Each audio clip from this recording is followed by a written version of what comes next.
Right, good evening everybody. Today's Sunday the 12th of August 2012 and today we are here to review issues 7 to 12 of The Awesomeness, that is Batgirl, written by Gail Simone, who has, I have to say, has done exceptionally well with the relaunch of Batgirl, with the new 52, reintroduced Barbara Gordon. We find out obviously the first 6 issues that I've already reviewed. If you want to catch them again, just click on the link, where she's 3 years after the events of the Killing Joke. Barbara has now been able to walk again. She takes on the mantle of Batgirl again, and has been going through some interesting, on an interesting journey, as I would like to put it. If we go back as far as issue 7, right here, as you can see, got a cover of her drowning, bless her, and we come across a villain by the name of Grotesque, who pretty much does live up to his name. But before all that, I have to quickly say something, that in issue 7, what I loved the most was her and Black Canary. I think it is it this one? I believe it is, or is it someone else entirely? Do apologise. Yeah, I think it is Black Canary she's met up with, and they have a little bit of a fight, and Canary's pretty much teaching Barbara a lesson. She's telling Barbara that, look, at the end of the day, you've got your mother, you've still got your father, because her mother's come back into town. Still don't know why. I might as the review goes on, I'm sure I'll eventually find out. But it's almost like a little sisterly conversation going on between both Barbara and Dinah, and you can tell, you can just see the emotion, you can feel the emotion, the way that Gail has written these characters. You can just feel the emotion, and it's like she's basically telling Barbara, you've got the chance. Your mother is here. Take it. I mean, there's even one bit here where she slaps Barbara, and is pretty much not happy about the way that she's talking, and it just gives you that idea to say, Babs, seriously, get over it and deal with it, kind of thing.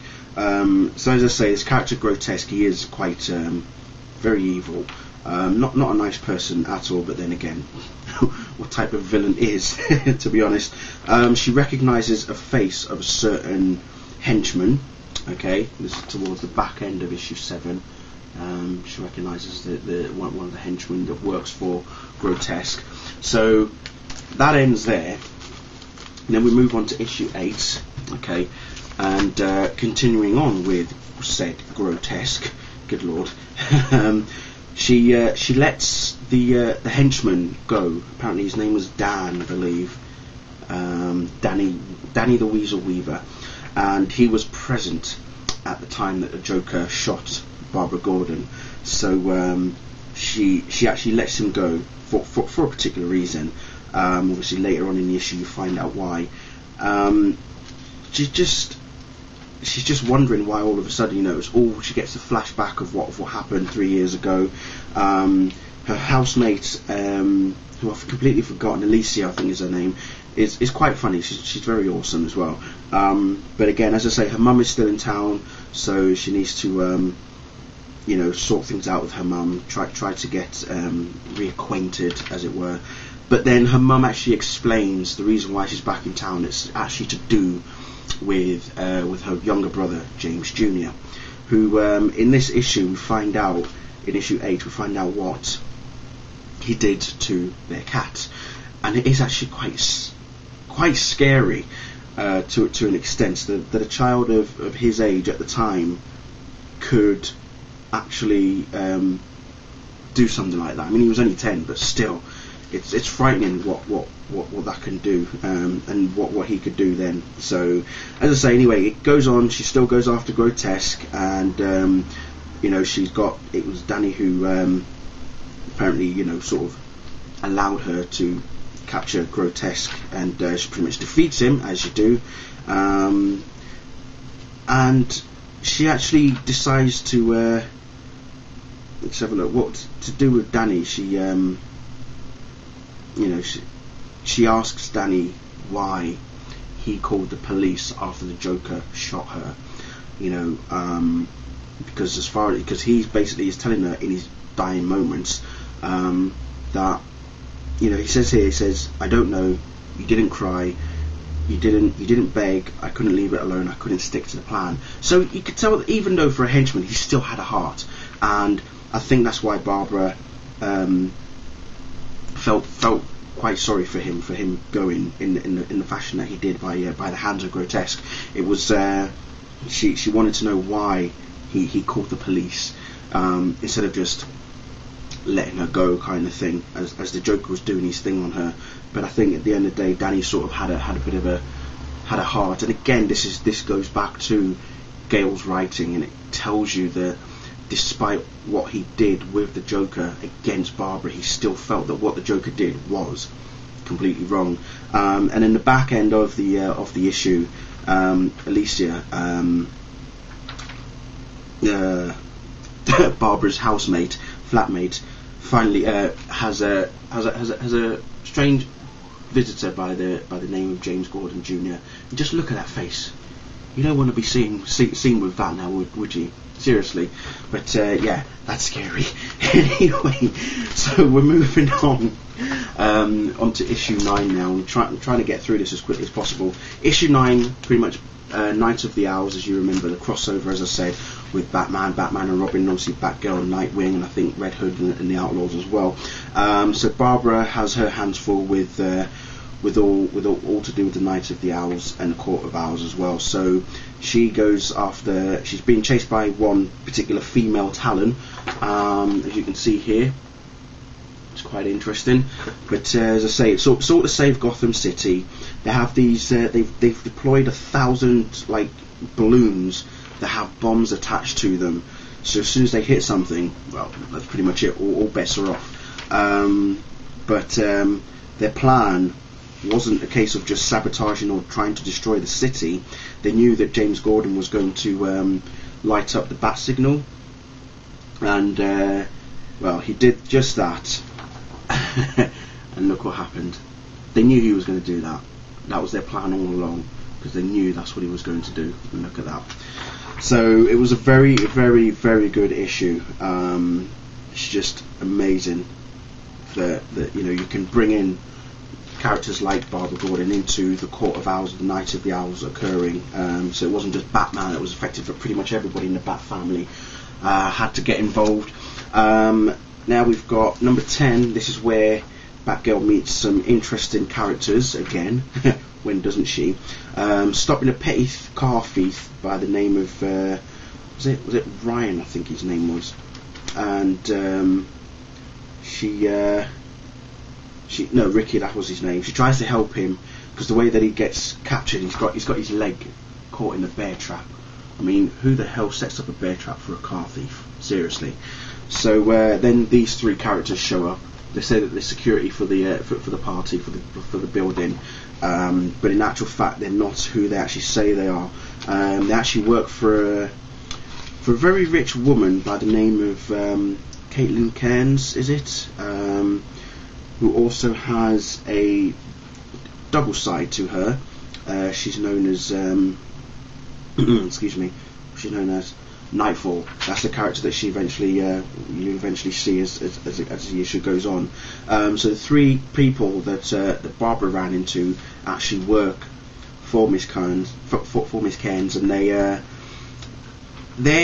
job is very interesting in that, as I said at the beginning of the issue, they had this kid with a bear trap around his foot because he's trying to steal a car, and what their role is to, that's it, it's Charisse, sorry, not Caitlin, Charisse Cairns, okay, sorry, do apologise, but her apparently her family were killed when she was 16 years old, but it probably turns out that I think she was one that did the killing. She looks like, if you can see there, okay, she's got that kind of face. It doesn't say sweet and innocent at all. So yeah, and I think she's even got her older brother locked up as well, right there. So it's very, very disturbing what this girl can do. So as I say, she so her minions, as I would like to call them, are responsible for you know, cleansing the crimes of Gotham, as it were.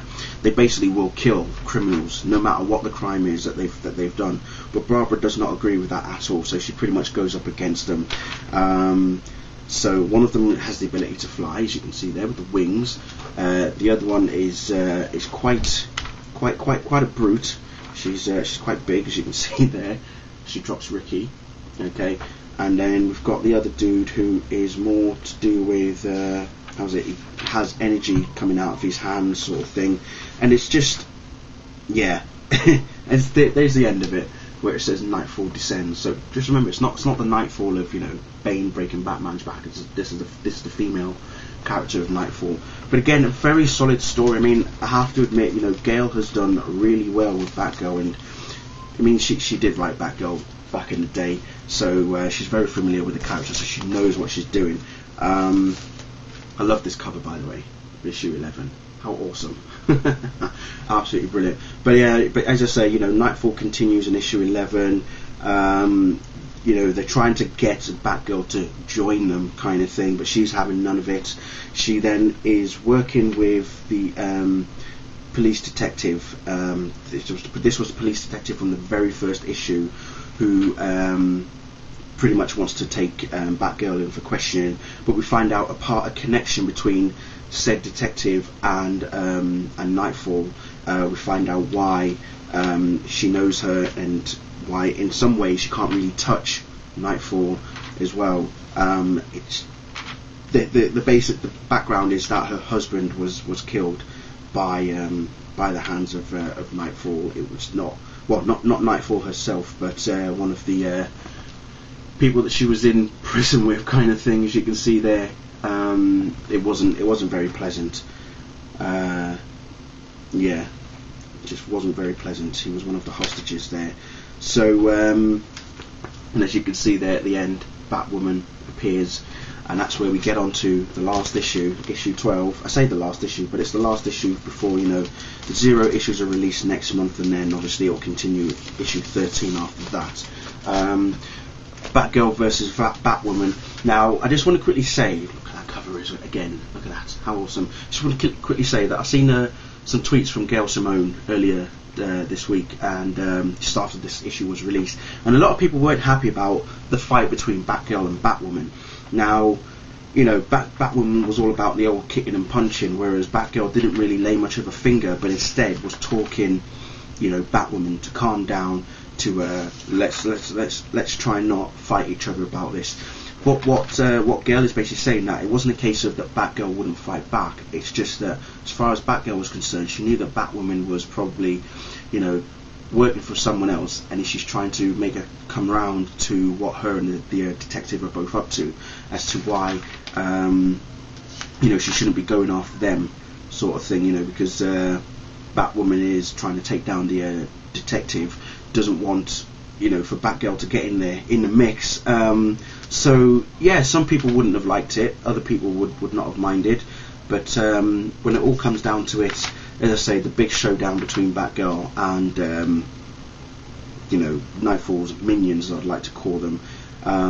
She eventually has some inside information about all three of them, and then we actually find out who it was that eventually gave the intel regarding Batgirl.